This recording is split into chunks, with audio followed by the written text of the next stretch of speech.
ವಕ್ಫ್ ಆಸ್ತಿ ವಿಚಾರಕ್ಕೆ ಸಂಬಂಧಪಟ್ಟಂತೆ ಬಿಜೆಪಿ 3 ತಂಡಗಳನ್ನು ರಚನೆ ಮಾಡಿದೆ ವರದಿಯನ್ನ ಸಲ್ಲಿಕೆ ಮಾಡೋದಕ್ಕೆ, ವರದಿಯನ್ನ ಸಂಗ್ರಹ ಮಾಡೋದಕ್ಕೆ.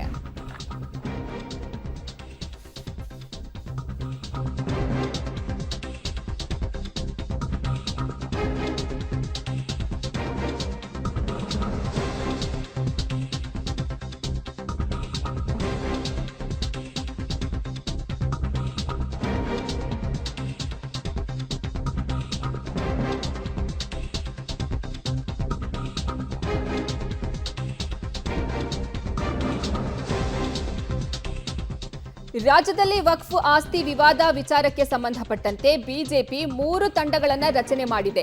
ನೈಜ ವರದಿಯನ್ನ ಸಂಗ್ರಹ ಮಾಡೋದಕ್ಕೆ 3 ತಂಡವನ್ನು ರಚಿಸಿದೆ.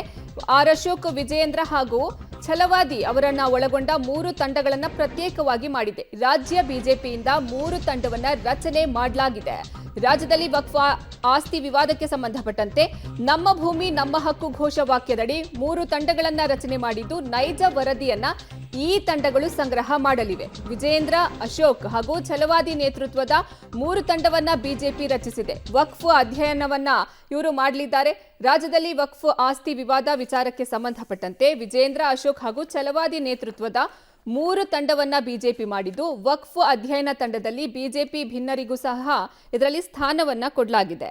ನೈಜ ವರದಿಯನ್ನ ಈ ತಂಡಗಳು ಸಂಗ್ರಹ ಮಾಡಲಿವೆ. ನಮ್ಮ ಭೂಮಿ ನಮ್ಮ ಹಕ್ಕು ಎಂಬ ಘೋಷವಾಕ್ಯದಡಿ ವರದಿಯನ್ನ ಸಂಗ್ರಹ ಮಾಡಲಿದ್ದಾರೆ. ಇನ್ನು ವಿಜಯೇಂದ್ರ, ಆರ್ ಅಶೋಕ್, ಛಲವಾದಿ, ನಾರಾಯಣ ಸ್ವಾಮಿ ನೇತೃತ್ವದಲ್ಲಿ 3 ತಂಡಗಳು ರಚನೆಯಾಗಿದ್ದು, ವಕ್ಫ್ ಅಧ್ಯಯನ ತಂಡದಲ್ಲಿ ಬಿಜೆಪಿಯ ಭಿನ್ನರಿಗೂ ಸಹ ಸ್ಥಾನವನ್ನ ಕೊಡ್ತಾ ಇದ್ದಾರೆ. ವಿಜಯೇಂದ್ರ ತಂಡದಲ್ಲಿ ರಮೇಶ್ ಜಾರಕಿಹೊಳಿ, ಅಶೋಕ್ ತಂಡದಲ್ಲಿ ಬಸನಗೌಡ ಪಾಟೀಲ್ ಯತ್ನಾಳ್ ಹಾಗೂ ಛಲವಾದಿ ನಾರಾಯಣ ಸ್ವಾಮಿ ತಂಡದಲ್ಲಿ ಅರವಿಂದ್ ಲಿಂಬಾವಳಿಗೆ ಸ್ಥಾನವನ್ನ ಕೊಡಲಾಗಿದೆ.